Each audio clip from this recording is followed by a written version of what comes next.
जी हरम। कल आपका टेस्ट जो वो अच्छा मुझे बताओ, आपने लास्ट टाइम जो टेस्ट दिया था वो आपने सबमिट किसको किया था? क्योंकि मुझे रिसीव नहीं हो रहा। सर सनी को किया था। बस वो उनको मैंने अब 3 4 बार रिमाइंड भी करवा दिया है, तो या तो कहीं मिसप्लेस हो गया है। मैं भी अपने पास चेक कर रहा हूँ क्योंकि सब का टेस्ट मिल गया है। आपने सिर्फ एक ही टेस्ट दिया था, वो मुझे अभी तक जो है ना पहुंचा नहीं है। तो आप एक काम करो, कल टेस्ट देने आना है आपने। सर सैटरडे को। सैटरडे को आना है। चलें ठीक है। जी। सैटरडे को आपने पेपर 3 के एक अटेम्प्ट करना है या 2 टेस्ट करने हैं? सर एक। एक ही करना है। पता क्या है, जी। टेस्ट इसके दोगे तो मुझे आइडिया होगा कि आपके चैप्टर नंबर 13 से लेके 20 तक, क्योंकि 20 चैप्टर तक आपका जो है ना डिफरेंट डिफरेंट जो कॉन्सेप्ट्स हैं वो क्लैरिटी जब तक नहीं होगी तो पेपर 3 भी आपका अच्छा नहीं हो सकता। तो पेपर 3 जब अच्छा होगा तो पेपर 4 ऑटोमेटिकली आपका बेस्ट हो जाएगा। तो पेपर 3 को आपने इजी नहीं लेना। पेपर 3 के अंदर आपका जो फाइल हैंडलिंग है या रिकर्शन है या ऊप्स के कॉन्सेप्ट्स हैं या स्टैकिंग है, क्यूज हैं, लिंक लिस्ट है, इससे रेलेवेंट क्वेश्चंस के ऊपर खास तौर पे आपने मेहनत करनी है। और सूडो राइटिंग के ऊपर। ठीक है। सूडो अगर आपका क्लियर होगा, आपकी सारे के सारे कॉन्सेप्ट क्लियर होंगे तो ही क्वेश्चन अटेम्प्ट हो सकेंगे, वरना प्रॉब्लम हो जाएगी आपको। अब ये हमने लास्ट टाइम कल, ये मैंने आपको 23 का जो एक क्वेश्चन था, अगले वीक में शायद हम इंशाल्लाह ऊप्स की तरफ जरूर जाएंगे। तो ऊप का कॉन्सेप्ट जो है, क्लासेस का, मेथड्स का, उसके डिफरेंट प्रॉपर्टीज का, शायद आज भी एक आध क्वेश्चन आए। आज आपको मैं क्यू के ऊपर और दूसरा ये आपका स्टैक के ऊपर एक दो छोटे छोटे क्वेश्चंस हैं जो पास्ट ईयर्स के अंदर आते रहे हैं। तो इस तरह का कल मैंने जो आपको अच्छी एक ड्रिल प्रैक्टिस करवाई थी कि आपने इसको किस तरह अटेम्प्ट करना है। तो माशाल्लाह आप लोगों ने मुझे अच्छा रिस्पांस दिया कि आपको आइडिया हो गया कि जब कभी स्टैक होती है, रीड करना हो फ्रॉम फाइल और उसको अरे में स्टोर करके फिर प्रिंट करवाना हो, या उस अरे में जो ऑलरेडी डाटा पड़ा हुआ है उसमें आपने उसको सर्च करवाना हो, और how many number of time वो एग्जिस्ट करता है, काउंटिंग कैसे करनी है, ईच एंड एवरीथिंग। ये हो गया था। फिर एक क्वेश्चन ये था जिसमें दो डिफरेंट आपके पास फाइल्स हैं। एक फाइल है animal data dot text, animal data dot text. दूसरी फाइल है जिसमें कलर्स हैं। दो फाइल्स हैं, एक में एनिमल्स का डाटा पड़ा हुआ है, एक में कलर्स का डाटा पड़ा हुआ है। और अगर आप इस फाइल के, देखो पता क्या। सर हाँ जी। आप ये बता सकते हैं for line in colour file जो है ये हर एक लाइन को करेगी। एक सेकंड, मैं जरा फैन ऑफ कर दूं, समझ नहीं आई आपकी क्वेश्चन, एक सेकंड।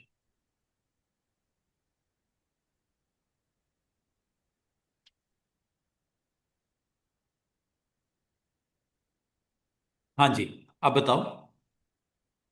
सर जो for line in colour file है लाइन नंबर 71 पे। इसी इसी में ना। जी। अच्छा, ये इसकी बात कर रहे हो, फॉर लाइन इन कलर जी। फाइल। हाँ जी। अब तो फॉर का ये। लूप लगा है। फॉर का लूप जी। लगा है। ठीक है। इस फाइल में से एक एक लाइन को पिक किया गया। ठीक है। इस फाइल में से एक एक लाइन को पिक किया गया और आपकी जो है इसको एक फंक्शन को जो पुश कलर के नाम से है उसको पास ऑन किया गया। ये क्या कर रहा है, आपकी इस फाइल को जो ओपन किया जिसका नाम क्या है, कलर फाइल, यही है ना फाइल। इस फाइल को ओपन किया गया और इसमें से एक एक लाइन को पिक करने के बाद इस फंक्शन को पास किया गया, पुश कलर। पुश कलर में क्या हुआ है, ये ऊपर, ये पुश कलर। इसमें आपके पास इन इस डेटे को जो जिसकी लेंथ आपको बता दी गई कि टॉप पॉइंटर अगर 10 है, मतलब इसके अंदर टोटल जो वैल्यूज आ सकती हैं वो 10 आ सकती हैं। 10 के बाद गुंजाइश खत्म। एल्स में देखो क्या हुआ, आपका एक आपकी एक इसमें डेटे को कलर डॉट अपेंड के थ्रू कलर्स को आपस में कनेक्ट किया गया, अपेंड किया गया, लिस्ट को पॉपुलेट किया गया। जिस तरह ये पुश कलर का फंक्शन है, इसी तरह ऊपर आप यहां पे देखो, ये आपके पास पुश एनिमल का भी सेम इसी तरह है। उसमें जो एलिमेंट्स की टोटल गुंजाइश है उसमें 20 एलिमेंट्स थे। ये ऊपर अगर आप गौर करो बिल्कुल टॉप पे, दो आपकी अरेज डिक्लेयर हुई 20 elements and next one is what 10 elements. अगर एक काम करते हैं, ये क्वेश्चन ओपन कर लेते हैं। क्वेश्चन ओपन करेंगे क्यों, तो ही आपको समझ आएगी। क्वेश्चन ओपन कर लेते हैं। ये आपका 23 का, समर 23 का वेरिएंट नंबर 41 है, क्वेश्चन नंबर 3 है। आपके पास ओपन है, क्वेश्चन ओपन कर लो इसका, फिर ज़्यादा आप बात को पिक करोगे। वेरिएंट ईयर इज 23, पेपर है ईयर इज 23, समर है और 41 है।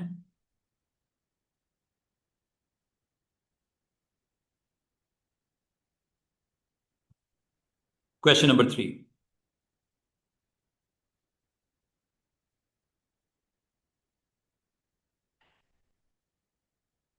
कल हमने क्वेश्चन 1 तो कर लिया था, ये क्वेश्चन नंबर 3 है। ये देखो, फायदा इसका, मेरी ये जो हम एक्सरसाइज कर रहे हैं, फायदा तभी है जब क्वेश्चन को आप पिक करोगे बात को।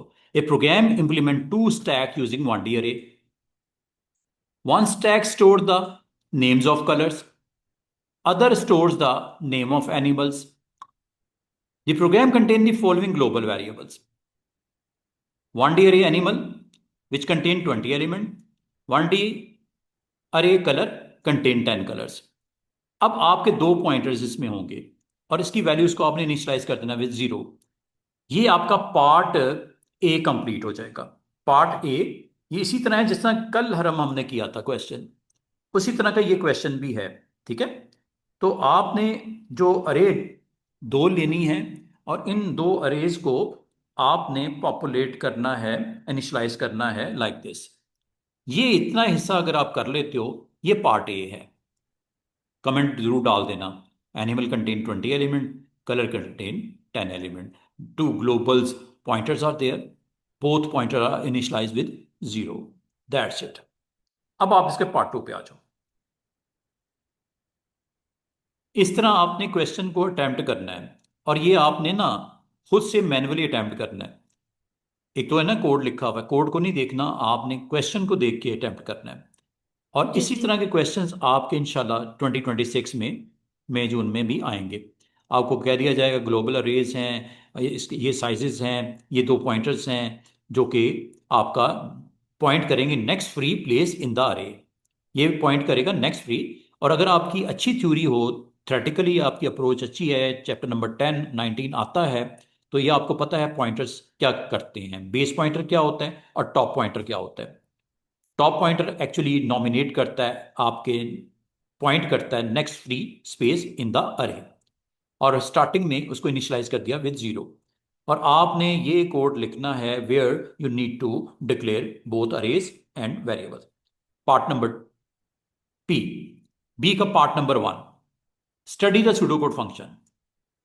Function is there, push, push function is there, push animal, where you need to put a variable, data type is string, and the value is return boolean। और इसमें स्टार्टिंग में आपको याद होगा जब आप इसका सुडो स्टडी कर रहे थे, तो सबसे पहले जब आप पुश में क्या करते हो, पुश में पहले ये चेक करते हो कहीं आपकी अरे ऑलरेडी फुल तो नहीं है।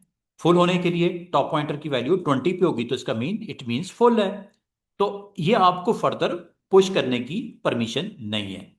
एल्स में यहां पे आपका डाटा जो पुश किया जाएगा और आपकी उस लोकेशन के ऊपर जो यहां पे आपकी करंट पॉइंट की गई है एनिमल अरे में, वहां पे डाटा पुश होगा।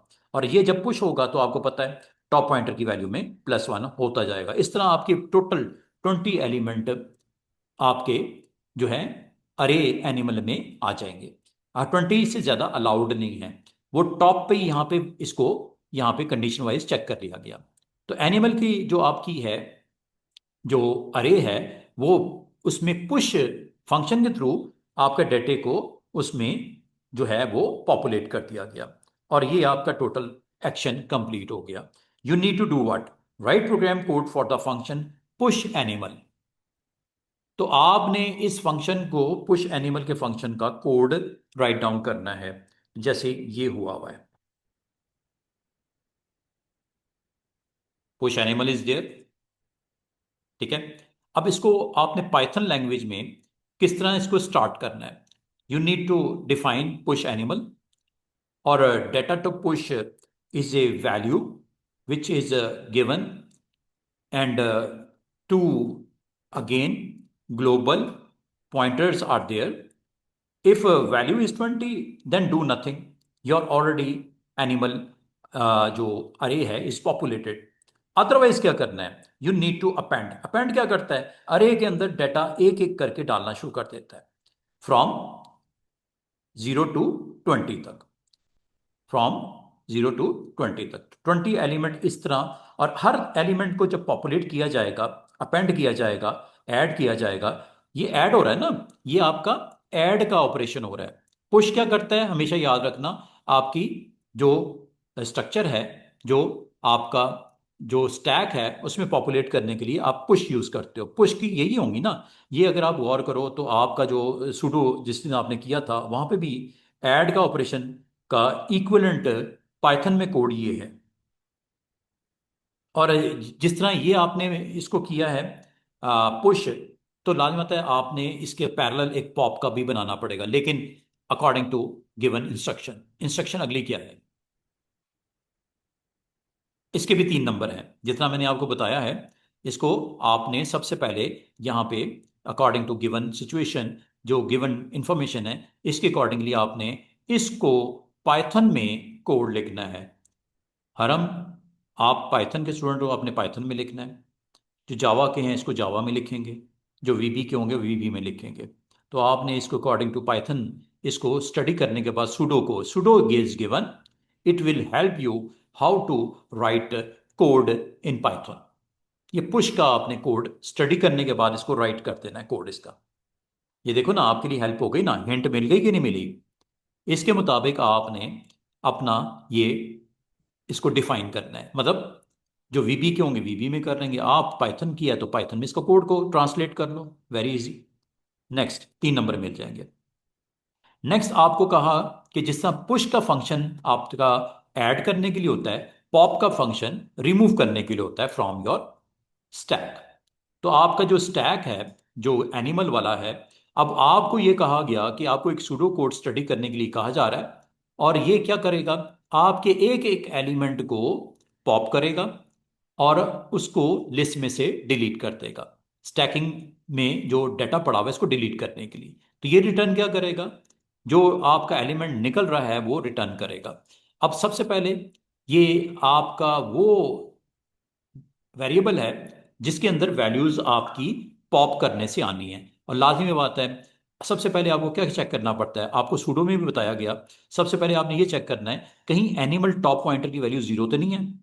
0 means what, there is no element, खाली है, एनिमल की स्टैक खाली है। सबसे पहले इसको चेक किया जाएगा, खाली तो नहीं, नहीं है तो इसका मतलब डाटा है। डाटा है तो टॉप पॉइंटर के करंट लोकेशन जो है, उसके करंट लोकेशन तो असल में पॉइंट करेगा जो नेक्स्ट फ्री आपकी जो पॉइंट की गई लोकेशन। तो नेक्स्ट फ्री पे थोड़ी जाना है आपका, वो जहां पे डाटा पड़ा हुआ है, डाटा कहाँ पड़ा हुआ है, आपका एनिमल टॉप पॉइंटर -1 पे। तो ये आपकी इस स्टैक में जो एनिमल की है, जो लास्ट एलिमेंट पॉपुलेटेड है, वो एक्चुअली पॉइंटर -1 पे है, टॉप पॉइंटर -1 पे है। तो ये रिटर्न करेगा, मतलब इसको असाइन करेगा। असाइन करने के बाद लाजमी बात है, आपका जो टॉप पॉइंटर है उसमें एक और कम होगा, क्योंकि एक एक एलिमेंट आपका जो है वो यहाँ से पॉप होने वाला है। तो पॉप होते वक्त ये रिटर्न करेगा। रिटर्न में जो पहला एलिमेंट आपका है वो पॉप हो गया, फिर दूसरे की बारी आएगी, टॉप पॉइंटर की लोकेशन चेंज होगी, फिर तीसरे की बारी आएगी, अनटिल अनटिल टॉप पॉइंटर 0 पे नहीं आ जाता। 0 means every element which is in your animal stack is now gone. अब इसका आपको राइट करने के कह रहा है कोड, इस फंक्शन का कोड लिखो, पॉप एनिमल का कोड लिखो। तो जब आप पॉप एनिमल का कोड लिखोगे, according to after studying those pseudo instruction, now you are ready to write a code. अब इसमें तो यही होगा ना, डेफिनेशन उसकी लिखोगे, पॉप एनिमल, और पॉप एनिमल में यहाँ पे रिटर्न नहीं होता, ठीक है, रिटर्न यहाँ पे होता है एंड पे। वीबी जावा में जरूर लिखा जाता है फंक्शन के आगे रिटर्न वैल्यू, बुलियन है, स्ट्रिंग है। यहाँ पे एंड के ऊपर जब ये आपका होगा लास्ट इंस्ट्रक्शन, इसका मतलब है आपका सबसे पहले जो दो ग्लोबल अरेज हैं जो ऊपर आपने लिखी हैं, जो इनिशियलाइज विद जीरो किया है, उनको आपने यहाँ पे दोबारा से जो वेरिएबल्स को एक्टिवेट किया, और इसकी वैल्यू को पहले चेक करना है क्या जीरो तो नहीं है। Zero mean there is nothing, animal का जो आपका पूरे का पूरा स्टैक है वो एम्प्टी है, तभी होता है ना जीरो पे। तो आपने अगर ये जीरो नहीं है तो एल्स क्या है, आपका लास्ट एलिमेंट जो -1 पोजीशन पे है वो रिटर्न करे, और टॉप पॉइंटर की पोजीशन को मूव करके जो नेक्स्ट अवेलेबल है वहां ले आए और इसको रिटर्न कर दे। कितना आसान है, मुझे बताओ। ये दो फंक्शन, एक पुश का और एक पॉप का, जो एनिमल अरे है, एक डेटे को पुश कर रहा है, ऐड कर रहा है, एक डेटे को वहां से निकाल रहा है। यहां तक बात को समझियो हरम। Yes sir. अच्छा, इजी अगर है। ये समझ आ गई है तो आपने नेक्स्ट लाइन पे आ जाना है। ये आपने सबका कॉपी पेस्ट करना है, एविडेंस डॉक्यूमेंट के अंदर जो जो बनाते जा रहे हो कॉपी पेस्ट करते जाना है। उसके बाद आपको इसका जो अगला नंबर है वो पॉइंट नंबर 3 है, बी का क्वेश्चन का पार्ट नंबर 3। अब आपने क्या करना है, एक प्रोसीजर बनाना है। This is not a function, this is a procedure. इसका मतलब इसमें रिटर्न शिटर्न तो नहीं होगा, ये रीड करेगा। ये एक रीड डेटे का प्रोसीजर है। करेगा क्या, read the animal names from the file, file is here you can see animal data dot T x T. ये आपको गिवन है, इसमें डेटा भी पड़ा हुआ है, ठीक है। इसमें तकरीबन आपके एनिमल्स के नाम यहाँ पे एक एक लाइन में पड़े हुए हैं। और आपने अब करना क्या है, uses push animal to insert each name onto the stack। तो आपका एक एक वैल्यू जो कि वहां पे पड़ी हुई है फाइल में वो उसको रीड करना है, और रीड करने के बाद आपके एनिमल की जो आपका स्टैक है उसमें पुश एनिमल, इसमें आपका डेटे को एक एक करके रीड करके पुश एनिमल की जो आपका डिफाइन डिफाइन किया गया फंक्शन है या प्रोसीजर है वो स्टैक को आपके पॉपुलेट कर देगा। और इसमें आपको ये भी कहा कि आपने प्रोप्रिएट एक्सेप्शनल हैंडलिंग भी लगानी है अगर फाइल डज नॉट एग्जिस्ट है। अब आपने रीड डेटे का फंक्शन या प्रोसीजर आपने बनाना है, तो ये रीड डेटे का प्रोसीजर। और जब आपको कहा एक्सेप्शनल केस है तो ट्राई के साथ स्टार्ट करना है। उन्हीं दो वेरिएबल्स को, टॉप पॉइंटर्स को, ग्लोबल जो आपके ऊपर डिफाइन किए दोनों को आपने यहाँ पे इसकी डिक्लेरेशन करनी है लोकली, है वैसे ग्लोबल ये। और आपकी एनिमल फाइल जो है, एक वेरिएबल लेना है एनिमल फाइल का, और उसमें इस फाइल के नेम को स्टोर कर देना विद रीड मॉड। ओपन करना है this animal dot T x T with read mod.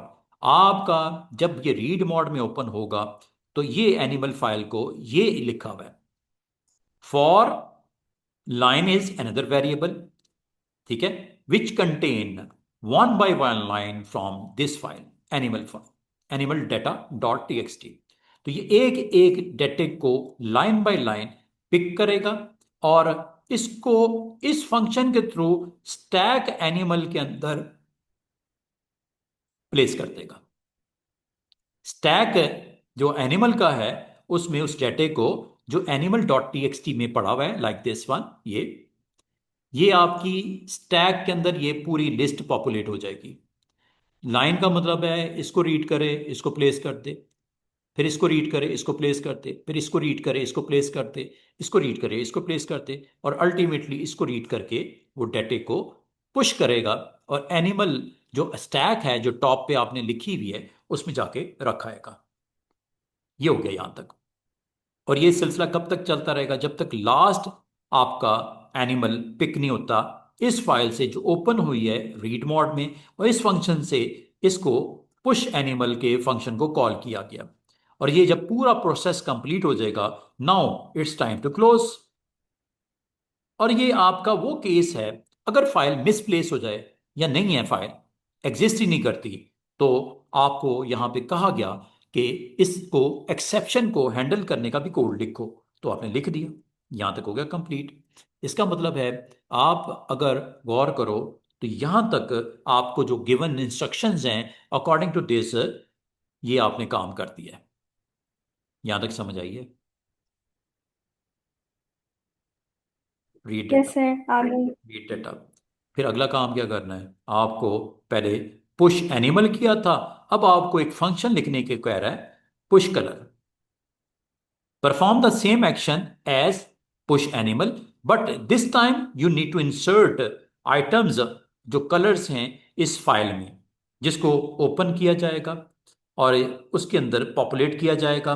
जो कलर आपका यहाँ पे है, वो कह रहा है दी फंक्शन। अब आपने जिस तरह पुश का बनाना है, इस तरह पॉप का भी बनाना है। Perform the same actions as we have in pop animal. ये आपने बना दिया। ये आपने फिर ये बनाना होगा एनिमल की तरह। आपको यहाँ पे पुश कलर और पॉप कलर के दो फंक्शंस बनाने होंगे। तो अगर आपने वो अच्छे तरीके से कंप्लीट किया है तो दो फंक्शन, एक पुश करेगा स्टैक के अंदर कलर्स को, एक पॉप करेगा स्टैक के अंदर मौजूद कलर्स को। तो ये देखो, अगर आपने एनिमल वाले को समझ लिया था तो ये भी वही है। Push colour, data to push is a parameter. Two variables are there. If the value is 10, it means your stack is full. अगर नहीं है तो आपकी कलर के नाम से जो स्टैक है उसमें डेटा एक एक को आए उठाए और अपेंड करता जाए। और लाजमत टॉप पॉइंटर की पोजीशन भी आपकी +1 होती जाएगी, नीचे से स्टार्ट हुआ ऊपर की तरफ जाता जाए। जैसे वो 10 एलिमेंट हो जाएं, it means that your stack is full. ये पुश हुआ है। अब इसी तरह ये आपने पॉप का भी बनाना है। जिस तरह पॉप एनिमल था तो पॉप कलर का बनाओगे। Again both global variables are there, you need to check if your top pointer is 0, it means nothing to pop, your stack is empty. Otherwise case क्या है कि आपका एक एक कलर पिक करेगा और रिटर्न डेटा में पॉपुलेट कर देगा, मतलब पॉप होना शुरू हो जाएगा। पॉप होगा एक एलिमेंट, फिर उसके बाद -1 नेक्स्ट पे आ जाएगा स्टैकिंग ऑर्डर में। ठीक है, मिसाल के तौर पे आपका ऊपर कहीं टॉप पॉइंटर है तो वो निकल गया रिटर्न डाटा में, फिर दूसरे की बारी आ जाएगी, फिर तीसरे की बारी आ जाएगी। और ये बारी कब तक चलती रहेगी? जब तक टॉप पॉइंटर 0 नहीं हो जाता, मतलब आपका पूरा स्टैक कलर का खाली नहीं हो जाता। और इसके बाद आपका नेक्स्ट काम क्या है जनाब? ये देखो, यहां तक अगर आपने बना लिया, मतलब जो एनिमल के लिए था वही आपने कलर के लिए किया। Next, amend the procedure read data so that it also do what? Number one, read the color from the text file color.data, uses push color to insert each color onto the stack. Okay, use a appropriate exceptional handling if the file does not exist. ठीक है, अब ये आपने बनाना है, read करना है for your colour data dot text से। तो एक एक आपका कलर वहां से पिक होगा और पुश फंक्शन को कॉल किया जाएगा। और आपकी फाइल ना मौजूद होने की सूरत में वो आपको एक्सेप्शनल केस भी आपका यहाँ बता देगा। अब ये यहाँ पे आपको रीड डाटा का जो आपने बनाया था, इस बार इसमें ट्राई जो करने हैं वो दो अलग अलग एक्शंस होंगे। क्या अमेंडमेंट की है कि दोनों ग्लोबली डिक्लेयर वेरिएबल्स हैं, पॉइंटर्स पॉइंट कर रहे हैं। पहले आपने एनिमल फाइल को ओपन किया, लाइन बाय लाइन उसने पिक किया स्ट्रिंग को, और पुश एनिमल के थ्रू इसको जो है वो पैरामीटर पास किया गया और आपकी एनिमल की अरे जो है वो पॉपुलेट हो गई। इन द सेम टाइम आपका कलर डाटा को भी रीड ओपन किया गया। कलर फाइल एक आपकी, इस फाइल का नाम है कलर डाटा डॉट एक्स, इसमें पड़ी हुई है ये। इसी तरह आपके पुश कलर के थ्रू इसको भी पॉपुलेट किया गया। ये दोनों फॉर लगेंगे, ये जरा गौर करो। इस बार आपने अमेंडमेंट क्या किया है कि सिर्फ एक को नहीं करना बल्कि दूसरी फाइल को भी ओपन करके उसकी भी जो अरे है उसमें पुश करवाना है। और अगर इन दोनों फाइलों में कोई गड़बड़ है नहीं मौजूद तो एक्सेप्शनल हैंडलिंग आपने दी, आईओ एरर। और सिर्फ इतना ही नहीं करना, अगली बात, एक प्रोसीजर बनाना है। आउटपुट आइटम, ये क्या करेगा? Pop the next item from both animal and colour. जो भी नेक्स्ट आइटम है लाइनअप, उसको एक एक करके दोनों को उठाएगा और आउटपुट में colour and animal on one line आपका प्रिंट होगा, like black from colour and horse from animal, concatenate करते। अगर नहीं है डाटा कलर का, the animal is pushed back on to animal, no colour is output, ये आना चाहिए। अच्छा ये देखो, ये काम कैसे किया। ये आपका आउटपुट आइटम के नाम से आपने एक सिंपल सा प्रोसीजर बनाया। दोनों ग्लोबल वेरिएबल्स को आपने यहाँ पे दोबारा से कॉल किया और आपके पॉप कलर, कलर को पिक करके कलर रिटर्न में स्टोर कर देगा। पॉप एनिमल, एनिमल को पॉप करके इसमें स्टोर कर देगा। और अगर इसमें कलर रिटर्न में नथिंग है, मतलब कलर आपकी वैल्यू वहां पे कोई नहीं पड़ी, तो प्रिंट होना चाहिए नो कलर। और पुश करेगा एनिमल, सिर्फ रिटर्न कर देगा। मतलब अगर कलर लिस्ट में है तो कलर आ जाएगा, अगर कलर लिस्ट में नहीं है तो एनिमल का नाम तो जो आपका यहाँ पे स्टोर हुआ है पॉप में, वो तो आएगा ही आएगा। और इसी तरह अगर एनिमल में रिटर्न में स्पेस हो तो नो एनिमल आना चाहिए, हाँ कलर रिटर्न कर दे। मतलब दोनों केसेस को डील किया गया है। If there is no colour, no colour. If there is no animal, तो एल्स केस में ये इफ और एल्स में। और अगर ये दोनों में से कोई केस नहीं ट्रू, तो अल्टीमेटली क्या होना है? Colour is black, animal is horse. Colour is brown, animal is next. तो आपकी स्टैक में एक एक पॉप होगा, दोनों को जोड़ के कॉन्कैटिनेट करके इकट्ठा दिखा देगा। तो इसका मतलब है ये सारे फंक्शन तो डिफाइन हो गए। सबसे पहले क्या होगा? रीड एडी को कॉल करो। उसके बाद क्या होगा? आउटपुट आइटम को, फिर आउटपुट आइटम को, फिर आउटपुट आइटम को जितनी बार भी कॉल करेगा, अब ये रिजल्ट क्या देगा ये देखो। रीड करें, चेक करो, क्योंकि आपने 4 बार कॉल किया है। तो ये आपको यहां पे आएगा pink hamster, blue elephant, white eagle, yellow rabbit. क्योंकि आपने यहाँ पे इसको 4 टाइम के लिए किया है, तो 4 टाइम के मुताबिक ये रिजल्ट आपका यहाँ पे डिस्प्ले हो जाएगा। एनिमल में देखो, एनिमल की लिस्ट देखो। इसको मैं क्लोज करता हूँ, दोबारा से इसको जरा चेक कीजिएगा। ये देखो,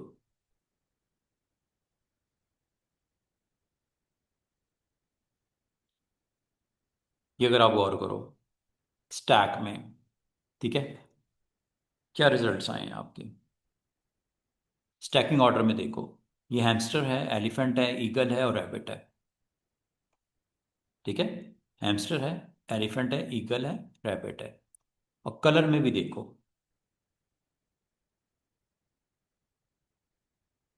पिंक है, ब्लू है, वाइट है, येलो है। ये जो मैंने हाईलाइट किए हैं। अब आप इसको रन करते हो तो क्या आ रहा है आंसर?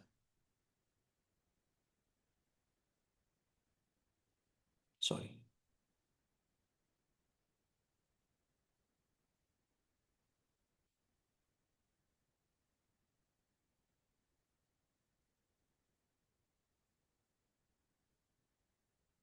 ये देखो,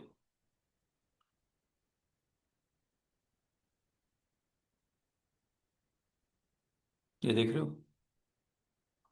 पिंक स्टैक में concatenated with animal name, blue colour pick किया और साथ में एलिफेंट।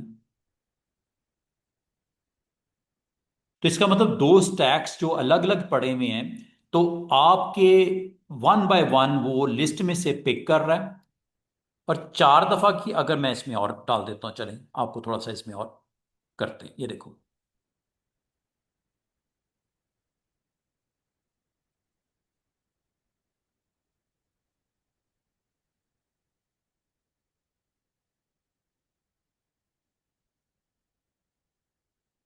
अब देखो, 1 2 3 4 5 6 7 8 9 10। ये लो, रन करता हूं। सेव कर लें इसे, control S, run.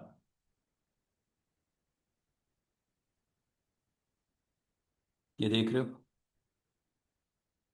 Pink hamster, blue elephant, white eagle, yellow, purple, orange. ये एक एक करके, एक उधर से पिक कर रहा है, एक उधर से पिक कर रहा है, और इनको इकट्ठा दिखा रहा है। और जब वो नहीं है, तो आपने इफ एल्स लगाया था ना, तो इफ एल्स के मुताबिक ये देखो, चार जो लास्ट थे उसमें एनिमल लिस्ट में से पिक नहीं हुआ, क्योंकि वो है ही नहीं, खत्म हो गया, list stack is over, that's why. ये एनिमल्स हैं। इसको मैं बंद कर दूं, ये लो।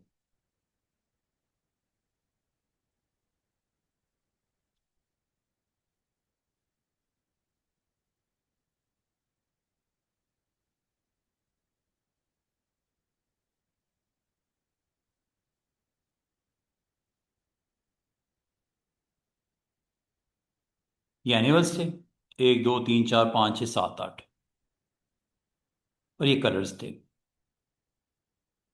चार पाँच छः सात आठ नौ दस। ठीक है, colour still available to put and concatenate with animal, but animal is short in list. ठीक है, इसलिए नो एनिमल क्यों आया, क्योंकि आपने इसके अंदर यहां पे इफ में अगर गौर करो, अगर तो आपका कलर रिटर्न में स्पेस आ गई, खाली हो गया, तो नो कलर आना चाहिए था। अगर कलर शॉर्ट हो जाएंगे तो नो कलर आएगा, अगर एनिमल शॉर्ट हो जाएंगे तो नो एनिमल आएगा। और जब तक वो मिलते रहेंगे, उनको इकट्ठा एल्स में शो कर रहा है। बात को पिक किए। जी सर। ओके, ये है जी आपका एक क्वेश्चन, जिसको यहाँ पे एग्जैक्टली उसने बताया है कि ये इस फॉर्मेट में आना चाहिए। ठीक है, if there is no data then no colour, if animal में no data, no animal, write a code. और उसके बाद आपको कहा गया कि आपने 4 टाइम कॉल करना है आउटपुट आइटम को, और 1 टाइम कॉल करना है रीड डाटा को। क्या ऐसा किया गया? ऐसे ही किया ना आपने कोड में? तो जब मैंने ज़्यादा दफ़ा कॉल किया तो उसके मुताबिक रिस्पॉन्स आपको डिफरेंट नज़र आ रहा है। और test your program, screenshot output, and this is last question of this paper. Easy होता है, कोई इतना मुश्किल नहीं होता, सिर्फ इसमें ना आपने इंस्ट्रक्शंस को फॉलो करना है, और फिर कोड के साथ कनेक्ट करना है। तो इंशाल्लाह अगर आप इसकी अच्छी प्रैक्टिस करते जाओगे, तो ये आपको आने वाले दिनों में आपके पेपर को इजी बना देगा। अदरवाइज होता पेपर टफ ही है। ठीक है, पेपर होता टफ ही है। ये इजी सिर्फ उस सूरत में होता है जब आप कोडिंग की अंडरस्टैंडिंग हो, आपको सारी जो कोड की एग्जैक्टली पता हो, तो फिर आपके लिए इजी हो जाता है, वरना मुश्किल ही होता है ये। अच्छा, ये आपका एक पेपर मैंने आपको जो दिखाया, इसके दो क्वेश्चन को सॉल्व करके देखा, दोनों की अलग अलग जो है वो आपकी जो है वो रिक्वायरमेंट थी। उनको बहुत अच्छे तरीके से आपने जो फंक्शंस हैं, प्रोसीजर्स हैं, और ऊपर जो दो आपकी जो स्टैकिंग अरेज हैं, उनका साइज वाइज ग्लोबली जो आपने हैं, इनके हर एक के नंबर हैं, आपने देखा जैसे। अच्छा जी, आगे चलते। कल, फिर कल फ्राइडे है।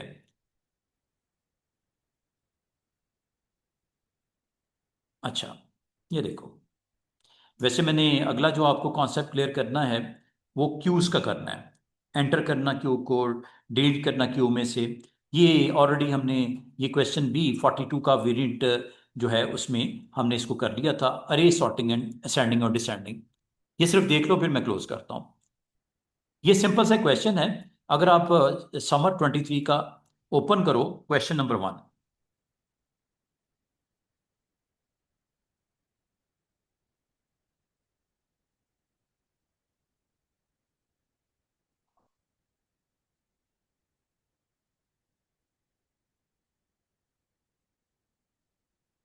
ये कौन सा है जी? Summer 23 42, this one. इसको सिर्फ मैं आपके साथ ना शेयर कर रहा हूँ क्वेश्चन को, और कोड अगर आप लिख सकते हो तो ठीक है, कहते तो मैं आपको दे देता हूँ। ये देखो, क्वेश्चन को देखो। क्वेश्चन क्या है? A 1D array need to store names of 10 animals. Okay. Write a code to declare the global string array animals to store 10 item. Okay. And screenshot is there. The main program need to store the following animals in the array. Horse से लेके tiger तक. Write a code to store these animals in the array. The name must be in lowercase and stored in the order given in the list. ये ये 10 elements की एक global अरे declare हुई। ठीक है। और एनिमल की अरे में जिस तरह आपको कहा गया लिस्ट में, तो आप अरे में पॉपुलेट कैसे करोगे आइटम को, one by one dot append से। ठीक है। पिछली दफा आपने देखा फॉर का लूप लगाया और आपने उसको लाइन टू, उसको आपने उसका लेंथ ऑफ द फाइल तक उसको कॉल किया, तो एक एक आपका डाटा वहां पे रीड कर किया था और आपकी अरे को पॉपुलेट किया गया था। इसमें क्या हो रहा है, इस अरे को पॉपुलेट फाइल से नहीं कर रहे, ये मैन्युअली कर रहे हैं। ये मैन्युअली आपने किया है। ठीक है। और ये आपका डाटा हॉर्स से लेके टाइगर तक आ गया। अब आपको क्या कहा गया कि एक फंक्शन बनाओ जो इस लिस्ट को सॉर्ट कर दे। एक फंक्शन बनाओ, एक फंक्शन बनाओ, प्रोसीजर सॉर्ट द अरे in the descending alphabetic order using only the first character in the each animal name. और पहले एनिमल का जो जो पहला करेक्टर है उसको यूज करते हुए, और लाने में पहला करेक्टर कैसे पिक करोगे, स्ट्रिंग में जो स्टार्ट वैल्यू है। ठीक है। और कितने करेक्टर्स आपने पिक करने हैं ये आपको बताना पड़ता है। जैसे एक फंक्शन आपको बताया कि टाइगर अगर है तो जीरो, अगर आपका होगा जीरो का मतलब आपका पहला करेक्टर, और कितनी आपने नंबर ऑफ करेक्टर्स पिक करने, दो को, इसका मतलब टी आई रिटर्न करेगा। और अगर सिर्फ एक करना हो तो यहाँ वन लिख दो, तो ये एक रिटर्न। इसने आपको थोड़ा सा आपको बेसिकली एक आइडिया दिया कि ये करना है। There are four incomplete statements in the procedure. ये देखो, डिसेंडिंग अरे, टेम्प वेरिएबल, लेंथ ऑफ जो अरे है वो यहाँ पे डाल दी गई। एक्स की वैल्यू जीरो से स्टार्ट होगी, लेंथ ऑफ अरे से -1 तक चलेगी, और ये आपको कुछ ब्लैंक्स इसने छोड़ती हैं सॉर्टिंग के पॉइंट ऑफ व्यू से। अब ये आपको आइडिया तो मिल गया, उसने पूरा नहीं लिखा, सूडो में ब्लैंक्स छोड़ दी। ठीक है। अब ये देखो, उससे आपने जब आपको हिंट मिल गया तो आपने एक फंक्शन बनाया सॉर्ट डिसेंडिंग, या जो भी आपने रखना है, सॉर्ट असेंडिंग की या ascending. This is the length of array. You need to put X की वैल्यू जीरो से स्टार्ट हो और लेंथ ऑफ द अरे तक चले। और आपका ये जो वेरिएबल है वाई, एक और वेरिएबल लिया, ये भी आपकी -x-1 तक इसको। और यहां भी आपका चेक किया गया कि उसकी लेंथ को नेक्स्ट करेक्टर के साथ चेक किया गया, पहले को पहले के दूसरे करेक्टर तक चेक किया गया। और इस अगर वो लेस देन है तो इसको स्टोर करवा दिया गया टेम्प में। और आपकी वैल्यू को याद है बबल सॉर्ट, बबल सॉर्ट में आप क्या करते थे कि अगर वैल्यू बड़ी होती थी तो क्या करते थे, उसको टेम्प में स्टोर कर देते थे। टेम्प में स्टोर करने के बाद जो नीचे वाली वैल्यू को ऊपर मुंतकिल कर देते थे, और फिर बाहर जो आपने टेम्प में रखा वापस आप नीचे वाले में शिफ्ट कर देते थे। एक्चुअली ये बबल सॉर्ट हुआ है। दो यहाँ पे लूप्स लगेंगे और वैल्यू को कंपैरिजन किया जाएगा, और फाइनली ये जब हो जाएगा तो आपका इस को कॉल किया जाएगा। कॉल करने के बाद ये अरेंजमेंट हो जाएगी और फिर इसको आप एक और सिंपल लूप के थ्रू उसको प्रिंट करवा दोगे लाइक दिस। ये देखो, जो लिस्ट है वो आपकी डिसेंडिंग ऑर्डर में प्रिंट हुई है। हाँ, अगर ये सेंडिंग ऑर्डर में करनी हो तो सिर्फ एक काम करना है, इस साइन को चेंज कर देना। जी। बस इतनी सी बात है। ये याद है बबल सॉर्ट, इसीलिए बोलते हैं कि सूडो अगर आपका स्ट्रांग है तो बबल सॉर्ट, अगर आपका सूडो स्ट्रांग होता तो ये आपको समझने में 1 सेकंड भी नहीं लगता। आप कहते सर ये बबल सॉर्ट लगा हुआ है।